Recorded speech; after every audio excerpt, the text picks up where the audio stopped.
संविधान बदलने वालों के लिए कह रहा हूँ, मैं उनकी अमन छीन लूंगा, मैं उनकी चमन छीन लूंगा, मैं उनकी अमन छीन लूंगा, मैं उनकी चमन छीन लूंगा।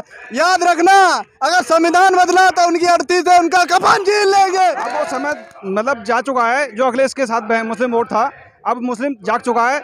अब मुस्लिम सब बसपा को वोट कर रहा है। तोड़ के फेंकने में अंदर का दिल चीर के देख लो, उसमें बाबा साहब मिलेंगे। ठीक है, अंदर का चीर के देख लो। लेकिन मनवादी लोग जब तक संविधान हटाने की कोशिश करेंगे, लेकिन एक नहीं 10 रावण मरेंगे, लेकिन संविधान नहीं हटेगा। दिल लगा देंगे, जान लगा देंगे, लोगों को इकट्ठे करने में अपना सब कुछ लगा देंगे। जहाँ तक होगा ये सरकार हटाएंगे, भ्रष्टाचार की और मुक्ति की सरकार लाएंगे, संविधान बचाएंगे, देश बचाएंगे, भ्रष्टाचार की सरकार भगाएंगे।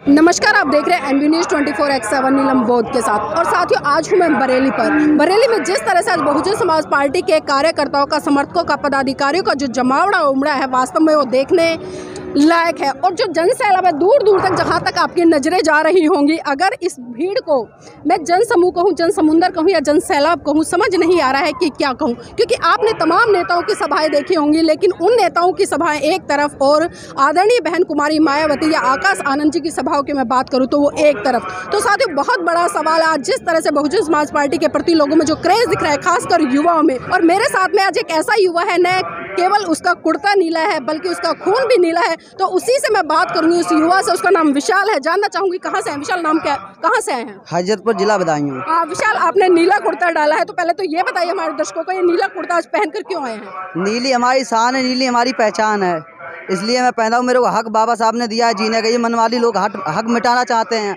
हटाना चाहते हैं। ये देश के जैसे पैसे हमारे लोग माँ बाप वो करते थे, गुलामी वैसा फिर से करवाना चाहते हैं। जहाँ तक होता है, कुछ भी अब नहीं मिलता है हम लोगों को। पहले सब कुछ मिलता था बीएसपी सरकार में ना, बीएसपी सरकार में सब कुछ मिलता था, लेकिन जब से भारतीय जनता पार्टी आई है तब से कुछ नहीं मिल रहा है। तो किस तरह से बदलाव करेंगे कि आपको सब कुछ मिले? जी दिल लगा देंगे, जान लगा देंगे, लोगों को इकट्ठे करने में अपना सब कुछ लगा देंगे। जहाँ तक होगा ये सरकार हटाएंगे, भ्रष्टाचार की और मुक्ति की सरकार लाएंगे, संविधान बचाएंगे, देश बचाएंगे, भ्रष्टाचार की सरकार भगाएंगे यहाँ से। तो देखिए, जिस तरह से बात कर रहे हैं, इनकी बातें सुनकर तो लग रहा है वास्तव में बहुत बड़े स्तर पर क्रांति होने वाली है। लेकिन ये भी जानना चाहूंगी, जिस तरह से आपने बात की कि हम बाबा साहब के अनुयायी हैं, बाबा साहब को किस तरह से मानते हैं? हमारे घर में सब लोग मानते हैं। हमारे एक ही रूल है कि उन्होंने हमें हक दिया है जीने का। जिस पानी से हम पानी नहीं पी सकते थे किसी मटके, अभी एक गांव था, उसमें एक लड़के ने स्कूल में पानी पिला, उसको मार दिया। हाँ, राजस्थान में। तो इसलिए मेरे को हक दिया उन्होंने जीने का कि अपना हक अपने आप लो। इन मनवादियों के चक्कर में मत पड़ो, मनवादियों के चक्कर में रहोगे पैसे फिर गुलाम आ जाएगा देश। लेकिन मनवादी लोग जहाँ तक करेंगे, अपना यहाँ से बोरिया बिस्तरा बांध के और यहाँ से रफा हो जाएंगे, और ये सरकार फिर से संविधान के हिसाब से चलेगी। और बीएसपी अब की सन 2024 में बहुमत से जीतने जा रही है। ये मनवादी लोग कौन है जिनकी आप बात कर रहे हैं? ये मनवादी लोग हैं वही जो हमारा आरक्षण हटाना चाहते हैं, हमको नीचा दिखाना चाहते हैं। जैसे पहले हम लोग गुलामी करते थे, इसलिए वो गुलामी करवाना चाहते हैं। लेकिन ये अब होना नहीं चाहते कि हम लोग ये सिर कटा सकते हैं, झुका नहीं सकते। मुझे बाबा साहब ने ये अधिकार दिया कि किसी के आगे सिर झुकाना मत, लेकिन कटवा देना अपना सर। जी, तो देखिए, सिर कटा सकते हैं लेकिन सर झुका नहीं सकते। और जिस तरह से बात करें कि हमारा पूरा परिवार है वो बाबा साहब को मानता है। देखिए, आज एक बहुत बड़ा सवाल खड़ा होता है कि बाबा साहब को मानने वाले तो बहुत है, लेकिन कहीं ना कहीं बाबा साहब को जानने वालों की बहुत बड़ी कमी है। विशाल, आपने कहा कि हम बाबा साहब को मानते हैं, एक बार अपना हाथ दिखाइए। ये देखिए, ये भाई के हाथ में, एक मिनट दिखाइए, भाई के हाथ में एक कलावा है। तो ये कैसे बाबा साहब को मान रहे हैं? नहीं जी, ये कलावा तो मेरी कुछ मजबूरी है, इसलिए मैंने बांध रखा है। डर है क्या? नहीं, डर तो मेरे किसी चीज का है ही नहीं। फिर ये क्यों कलावा? ये मजबूरी है, इसलिए बांध। मजबूरी किस बात? इसको भी आप कह रहे हो तो इसको भी तोड़ दे रहा हूँ बस। बाबा साहब के सामने कोई मजबूरी नहीं थी? बाबा साहब ने कोई मजबूरी नहीं, मेरे सामने मजबूरी थी। मेरे घर में किसी ने कुछ करवा रखा था मनवादी लोगों ने, इसलिए करवा। नहीं, इसको भी आप कहते हो, इसको भी आप तोड़ के फेंकने में अंदर का दिल चीर के देख लो, उसमें बाबा साहब मिलेंगे। ठीक है, अंदर का चीर के देख लो। लेकिन मनवादी लोग जब तक संविधान हटाने की कोशिश करेंगे, लेकिन एक नहीं 10 रावण मरेंगे, लेकिन संविधान नहीं हटने देंगे। जी, तो देखिए, जान चली जाएगी, संविधान हटने नहीं देंगे। और भी युवा है, उनसे भी छोड़ेंगे। नाम क्या भाई जी? अनुज कुमार नाम है। अनुज जी, कहाँ से आए हैं? बिलसंडा से। गले में नीला पटका है, इसका मतलब बताइए। मैं वो बसपा का पक्का हूँ। किस तरह से पक्के हैं? अरे मेरा दिल में बाबा साहब बसते हैं। नीला तो वो जो चंद्रशेखर के साथ लोग चल रहे हैं वो भी डाल रहे हैं। चल रहे हैं। हम तो बसपा के हैं बस। अच्छा बसपा के हो। हाँ। अपना वोट दोगे या दूसरों का भी दिलवाओगे? दूसरों को दिलवाए, हमारे साथ में 150 लोग आए हैं। 150 लोग लेकर आए? हाँ। अरे वाह, तो देखिए युवा है, 150 लोग लेकर आए। भाई जी कहाँ से आए? जी मैं बिलहटा से आया हूँ। नाम क्या आपका? दीपक कुमार। इस बार किसको वोट दे रहे हो और किस आधार पर दे रहे हो? बसपा को दे रहा हूँ। अच्छा बसपा, मैंने सोचा बसपा की रैली देखने आए हैं। नहीं रैली नहीं, बसपा का सम्मेलन एक उत्साह बढ़ाने के लिए आए हैं। अच्छा उत्साह बढ़ाने के लिए जी। तो क्या लगता है आज के युवा जिस तरह से हम देख रहे हैं, कहीं ना कहीं नारेबाजी लगाते हैं, मूंछों पे ताव लगाते हैं, तो क्या ऐसा मिशन मूवमेंट पूरा हो पाएगा या बसपा सरकार में आ पाएगी? नहीं, ऐसा करने से तो नहीं हो पाएगा। एकता बना के रखनी होगी और वोट तो सभी पार्टियां मांग रही हैं, लेकिन हमारा स्थिति यह है कि संविधान को आगे बढ़ाना, संविधान को ये लोग जो खत्म करना चाह रहे हैं वो बचाना है हमें, और संविधान के नियमों का पालन करना, उसी पे चलना है। जी।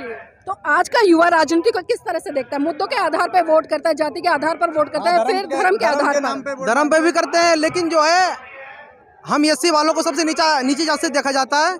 हमें उस चीज़ को हटाकर एक समानता बाबा साहब ने जो हमें संविधान के स्तर में दिलाया है, उसी को मानकर हम यहाँ पर आए हैं और इसी मुद्दे पर सारी लड़ाई चल रही है।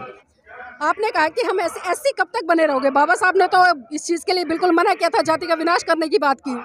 लेकिन हम तो नहीं मान रहे, हम तो सब एक ही समान मान रहे हैं, लेकिन जो अदर मनवादी लोग हैं वो हम लोगों को नीचे कौन से देख रहे हैं। लेकिन ये आप लोगों की ड्यूटी नहीं बनती कि दूसरे लोग जो हमें मान रहे हैं उसका हम बहिष्कार करें? बहिष्कार तो कर रहे हैं, बहिष्कार करेंगे, बहिष्कारी तो क्या है।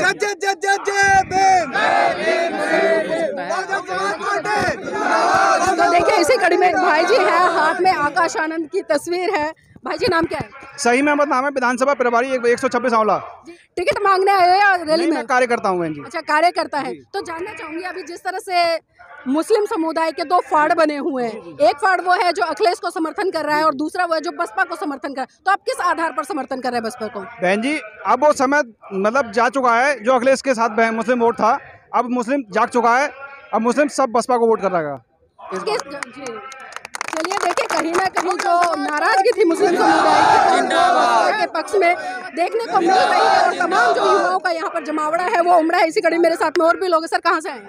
मैं बदायूं से आया हूँ। बदायूं से है। तो सर आज यहाँ पर इस जन सैलाब को देखकर क्या लग रहा है? हमारे लोगों से कई बसें आ रही है बदायूं से और यहाँ भीड़ काफ़ी है। आकाश आनंद जी को देखने यहाँ पर सब लोग आए हुए हैं, क्योंकि लोगों के दिल में, युवाओं के दिल में धड़कन थी कि कभी आकाश आनंद जी हमारे यहाँ आए। तो पार्टी के लोगों ने यहाँ पर बात रखी कि आकाश जी को बुलाया जाए, तो बहन जी ने उनके लिए यहाँ भेजा है। तो आकाश जी के लिए देखने के लिए यहाँ जनसैलाब उभरा हुआ है, क्योंकि यहाँ बैठने को भी जगह नहीं है, इतना ग्राउंड भरा हुआ है, बहुत ज़्यादा है। सर एक बात बताइए, जब बसपा की रैलियां होती है तो हम देखते हैं उसमें हजारों की संख्या में नहीं बल्कि लाखों की संख्या में लोग आते हैं, लेकिन जब वोट गिरता है तो वोट में कहाँ कमी रह जाती है कि वोट परसेंटेज बहुत ज़्यादा कम हो जाता है?